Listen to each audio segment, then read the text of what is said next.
요한복음 7장 14절부터 24절입니다.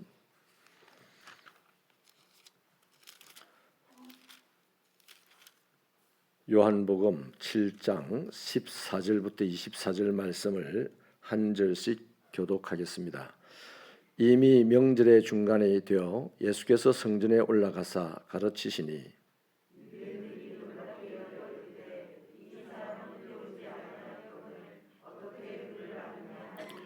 예수께서 대답하여 이르시되 내 교훈은 내 것이 아니요 나를 보내신 이의 것이니라.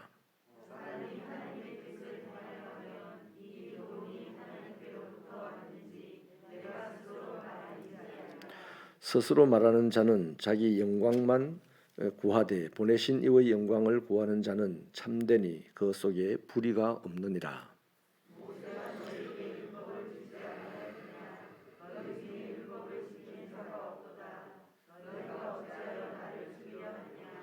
무리가 대답하되 당신은 귀신이 들렸도다. 누가 당신을 죽이려 하나이까?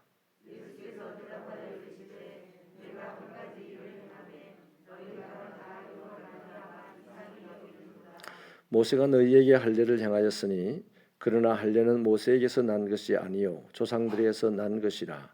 그러므로 너희가 안식일에도 사람에게 할례를 행하느니라.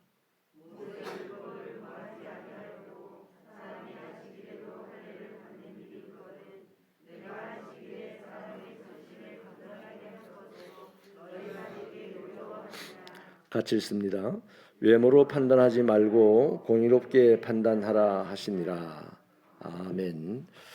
네, 감사의 예물 드립니다. 차지연 집사님, 정년집 집사님, 송원실 권사님 가정에서, 김동현 집사님, 오수정 권사님 가정에서, 송윤재 장로님, 최소영 권사님 가정에서, 류인호 집사님, 지미라 권사님 가정에서, 곽정순 집사님 드립니다. 이승홍 집사님, 차정옥 집사님 가정에서, 정문규 집사님 가정에서 드립니다. 전통과 관습을 잘 지켜 행하는 것을 신앙이라고 착각하면 안 됩니다. 겉모습은 그럴듯하지만 대체로 그러한 사람들의 속에 온갖 욕심과 이기심과 분노가 가득할 수 있기 때문입니다. 아무튼 전통과 관습을 아주 중요하게 여기는 사람들 속에는 틀림없이 이 욕심과 이기심과 분노가 자리 잡기 시작하고 점점 커져 나오기 시작하여서 그 사람의 신앙을 완전히 망쳐버리고 교회 공동체도 망가뜨리게 되는 위험한 것입니다. 이를테면요, 주일 예배를 드릴 때에 그 예배 의식 속에 사도신경이 반드시 들어가야 된다, 이런 주장을 하시는 분들도 과거에 있었습니다. 또 70년대 초만 하더라도 예배 시간에 기타를 사용한다는 것은 불가능했습니다. 간혹 예배 아닌 모임에서도 하나님을 찬양할 때 기타를 치며 찬양을 한다든지 또 예배 시간에 복음송을 찬송으로 부른다든지 하면 이것을 매우 경박한 것으로 취급하고 심하면 욕까지 하는 장로님도 있었습니다. 묵도로 시작해서 축도로 마쳐야만 제대로 된 예배다, 이렇게 가르치기도 하셨어요. 그러면서 예배가 어떻게 됩니까? 점점 외형적인 형식만 추구하게 되었죠. 그래서 형식이 아주 잘 갖추어졌습니다. 그만큼 아이러니하게도 하나님을 인격적으로 만나는 경우는 더 드물어져 갔습니다. 이런 애들이요, 지금도 비일비재합니다. 어디에 전통과 관습에 입각하면 그 모임, 그 행사, 그 활동 안에서 만나야 될 주님을 만나지 못하고 뭔가 갈등스러운 요소만 발생을 한다는 거죠. 오늘 본문에도 바로 그런 내용을 언급을 하고 있습니다. 예수님은 자기의 형제들보다 조금 더 늦게 예루살렘으로 가셨습니다. 그리고 성전에서 가르치는 사역을 하셨죠. 예수님의 동생들이야 예수께서 권능을 행하여서 정치적인 메시아임을 드러내면 참 좋겠는데, 예수님은 오히려 그런 데 주목을 받기보다는 회당에서 말씀을 가르쳤습니다. 사람들은 이 말씀을 들으면서 랍비 학교에서 배운 사람도 아닌데 어떻게 이렇게 글을 아느냐, 아무런 학식이 없는 사람이 어떻게 이러한 내용을 잘 알고 있느냐 하고 놀라워하죠. 그러자 예수님은 자신의 가르치는 내용이 자기 것이 아니고 자기를 보내신 하나님의 것이다라고 답을 하십니다. 여러분, 그렇다면 하나님의 말씀, 사람이 주님의 가르침을 받을 수 있으려면 어떤 사람이 그런 가르침을 받을 수 있겠습니까? 예수님이 말씀을 전하는데 그 듣는 사람이 다 배운 건 아닙니다. 아주 국소수만 배웠죠. 오늘도 마찬가지예요. 예배당에 모여서 설교를 듣는데 그 설교를 다 듣고 깊이 공감하는 건 아닙니다. 또 그 설교를 듣고 순종하는 것은 더더욱 아니죠. 하나님의 말씀은 반드시 이루어지는 것인데 왜 우리의 삶에 평생을 예수를 믿는데도 내 삶에서 말씀이 이루어지지 않을까? 다른 게 아닙니다. 내가 그 말씀을 공감하고 듣지 않았든지, 공감하고 들었어도 그것으로 끝내고 순종하지 않았든지, 그 둘 중에 하나입니다. 오늘 17절 말씀처럼 어떤 사람이 주님의 가르침을 받을 수 있느냐? 하나님의 뜻을 행하려고 결심한 사람만이 이 가르침을 받을 수 있습니다. 이 시간에도 내가 주의 뜻을 행하리라 이런 결심을 하고 이 자리에 앉아 있으면 말씀이 들립니다. 우리가 해야 될 일이요, 어제 우리가 말씀을 나눈 대로 세상에 우리의 신앙의 포지션을 둔 사람이 아니라 그리스도의 말씀에 우리의 신앙을 포지션을 뒀다면 말씀을 열심히 읽고 말씀을 깊이 묵상하는 가운데 말씀 안에 있는 하나님의 뜻을 발견해야만 우리의 신앙의 포지션 그 자리에서 열매를 맺습니다. 그런 말씀을 자꾸 읽고 말씀을 깊이 묵상하다가 하나님의 뜻을 발견하면 하나님의 뜻이 뭡니까? 딱 하나입니다. 예수처럼 살아라입니다. 부자 되라, 건강해라, 병 나아라, 이런 게 하나님의 뜻이 아니에요. 네 병 들었냐? 예수처럼 살아라. 네 가난하냐? 예수처럼 살아라. 네가 못 배웠냐? 예수처럼 살아라. 이게 하나님 뜻입니다. 그걸 하나로 딱 나타내는 것이 바로 십자가입니다. 그래서 우리가 열심히 말씀을 읽고 말씀을 묵상하고 그래서 하나님의 뜻을 발견했는데 쫙 모아보니까 십자가구나. 그래서 십자가를 바라보면서 예수님이 거기서 나를 위해 죽으신 것을 더 깊이 깨닫게 되고 또 십자가 위에서 말씀으로 나와 예수를 더 두껍게 동념해서 함께 하나님의 나라를 이루는 동행자가 되는 것이죠. 그래서요, 하나님의 뜻을 행하려고 결심한 사람은 하나님의 뜻을 알기 위해서, 뜻을 알아야 뜻을 행하니까요, 알기 위해서 아주 간절한 마음으로 말씀을 들으려고 합니다. 목마른 사슴이 우물물을 찾듯이 그렇게 말씀을 들으려 하는 것이죠. 그래서 그 사람은 반드시 찾고 찾음으로 하나님을 만나게 됩니다. 그러나 대부분 하나님의 말씀, 예수님의 가르침을 받지 않으려는 사람이 대부분이죠. 그런 사람들이 누구냐 하면 스스로 말하는 자입니다. 18절에서 얘기를 하죠. 이런 사람들은 자기 주장으로 이미 똘똘 뭉쳐있고 그것이 속에 가득하기 때문에 말씀을 받아들일 공간이 없어요. 기가 닫힌 거죠.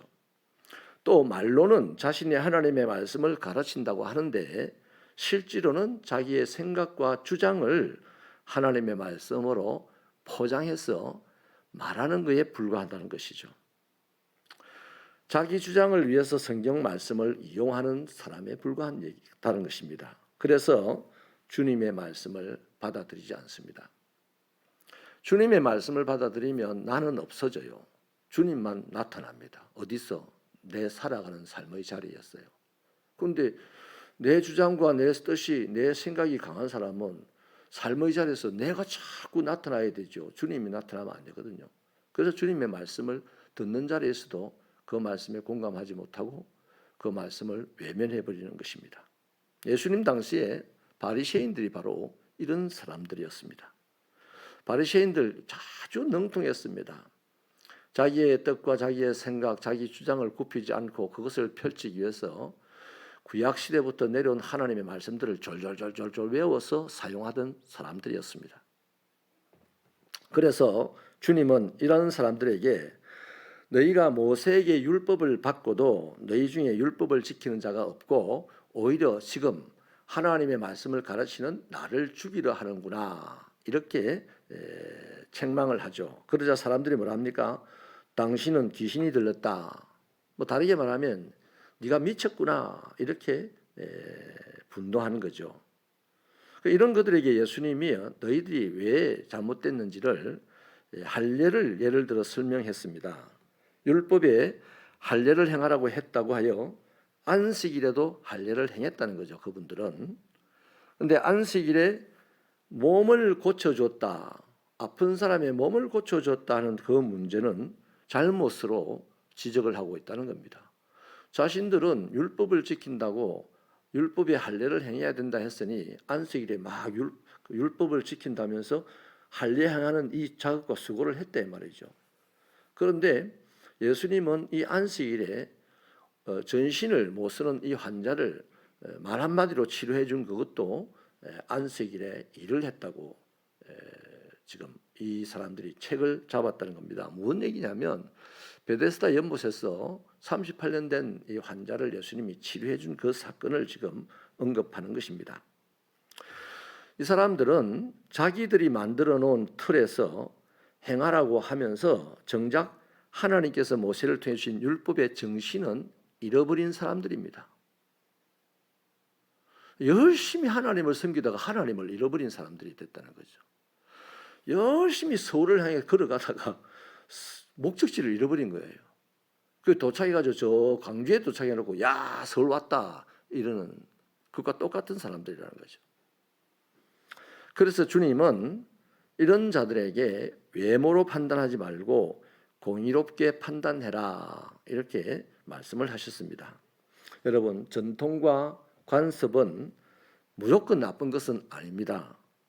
그러나 그 외형을 위해 본질을 잃어버리게 되면 그 순간부터 그것은 껍데기에 불과합니다. 누가 와서 툭 쳐버려도 깨지는 껍데기에 불과한 것이 됩니다.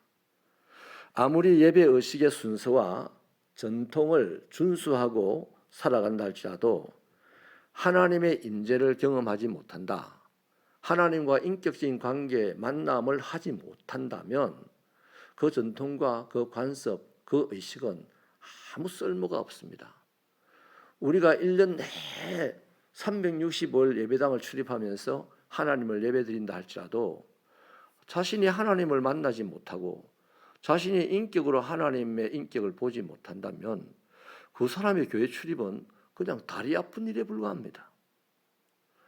1년에 한 번을 교회를 와도 여러분 하나님을 인격적으로 만나는 여러분 되기를 축원합니다.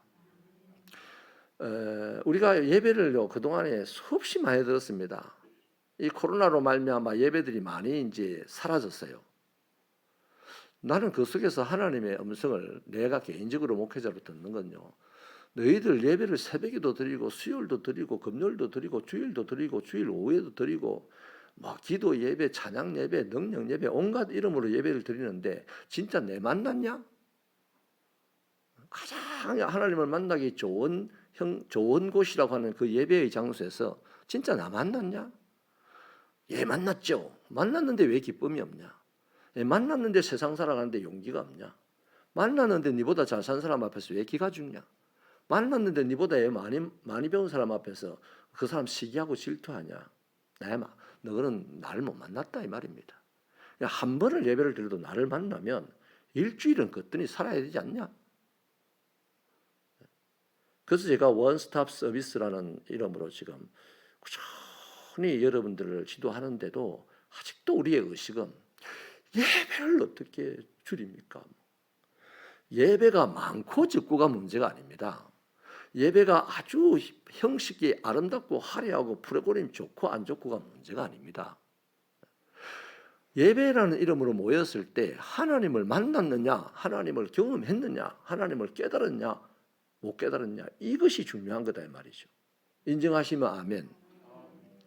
그 제가 자꾸만 예배를 왜 줄이냐 이런 말씀을 들을 때 속으로 당신 예배 드리면서 하나님을 얼마나 만났어요? 그러니까 예배만 드리면 하나님을 만난 줄 생각합니다. 하나님을 만났다 치고 살아가는 이 깡통 같은 신앙생활이 바로 오늘 이 시대의 개신교인들의 신앙생활이라는 것이죠. 깡통은 시끄럽기만 합니다.